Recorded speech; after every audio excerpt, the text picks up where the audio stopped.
besoin de toi, maître. Heureuse est la mère qui t'a porté et allaitée. Heureux plutôt ceux qui écoutent la parole de Dieu et qui l'observent.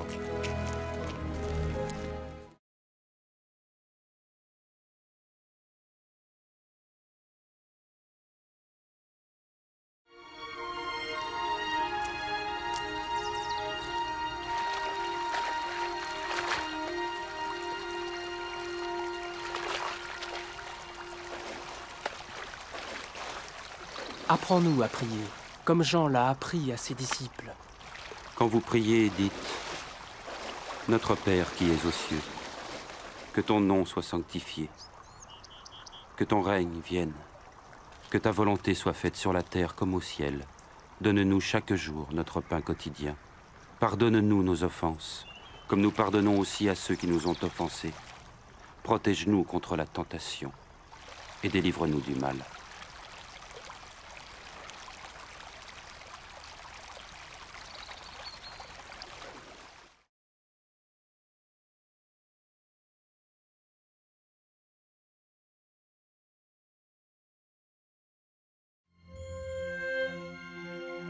Dans les Saintes Écritures, Dieu déclare que le Messie viendrait pour être le sauveur du monde.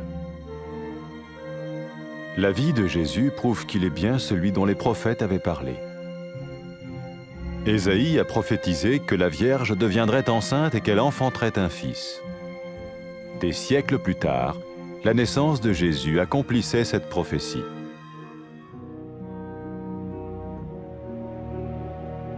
Les Saintes Écritures déclaraient que le saint à naître serait appelé le Fils de Dieu. Cela signifiait que Jésus serait le Fils de Dieu au sens spirituel et non au sens physique. Nous le voyons par sa manière de vivre.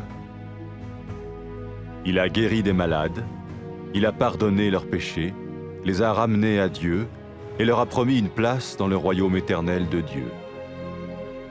Il s'est offert lui-même en sacrifice pour le péché à leur place. Puis il est revenu à la vie, victorieux sur la mort selon le plan de Dieu. Jésus a dit « Personne ne me prend la vie, mais je la donne de ma propre volonté. »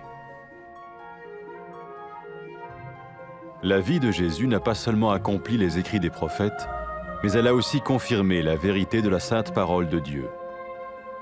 Les prophètes avaient écrit « Ta parole, ô mon Dieu, est parfaite, elle dure à toujours. » Jésus lui-même a dit « Le ciel et la terre disparaîtront, tandis que mes paroles ne disparaîtront jamais. » Jésus est venu pour nous donner la vie dans toute sa plénitude. Mais quand l'homme a désobéi à Dieu dans le jardin d'Éden, il a choisi sa propre voie et ses actions l'ont séparé du Créateur.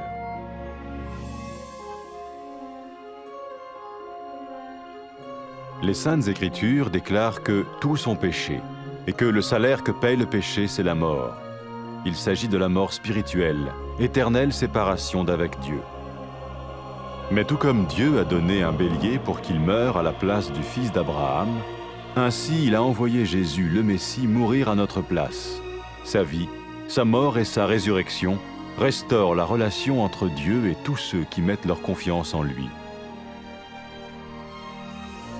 Maintenant, non seulement Jésus pardonne les péchés de ceux qui le suivent, mais il les sauve aussi du jugement éternel de Dieu.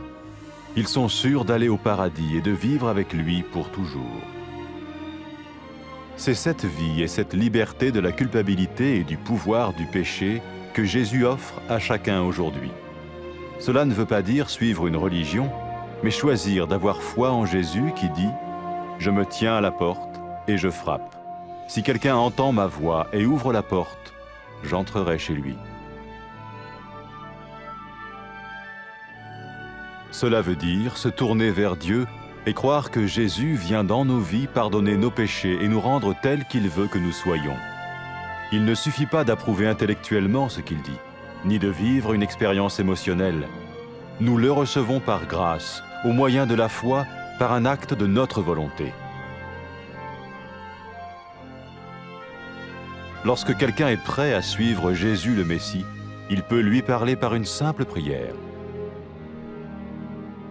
Peut-être êtes-vous prêt maintenant à ouvrir votre vie à Dieu. Si oui, vous pouvez vous joindre à la prière suivante, silencieusement. dans votre cœur. Seigneur Jésus, j'ai besoin de toi. Merci d'être mort sur la croix pour mes péchés.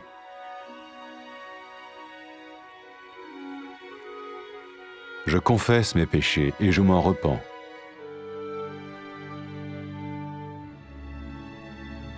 Je t'ouvre la porte de ma vie et je te reçois comme mon Sauveur et Seigneur.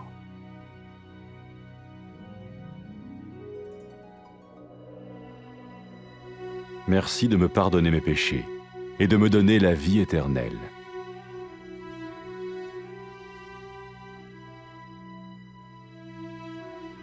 Fais de moi le genre de personne que tu veux que je sois. Maintenant que je deviens l'un de ceux qui te suivent. Amen.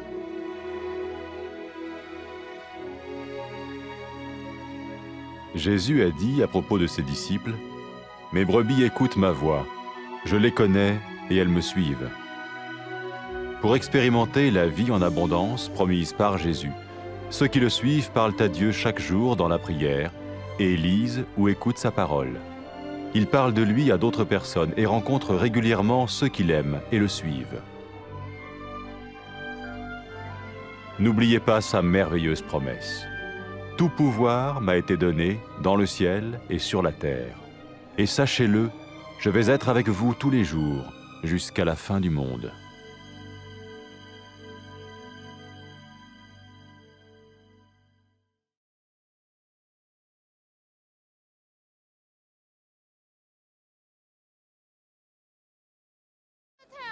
मुबारक है वो माँ जिसने आपको जन्म दिया और परवरिश की। मगर मुबारक हैं वो जो खुदा का कलाम सुनते और उस पर अमल करते हैं।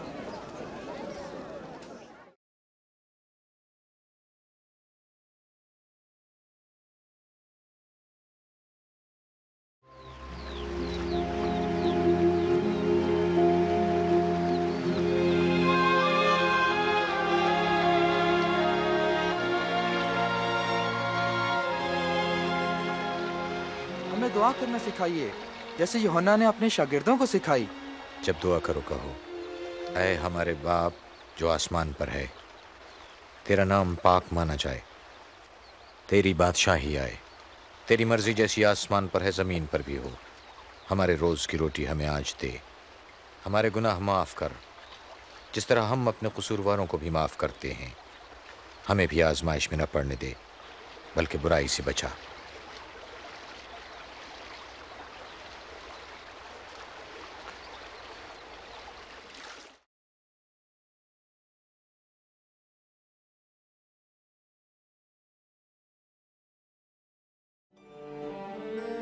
कलाम मुक़द्दस में मरक़ूम है कि खुदावंद खुदा मसीह को भेजेगा ताकि वो गुनाहगारों को बचाए और खुदा के साथ उनके रिश्ते को बहाल कर दे।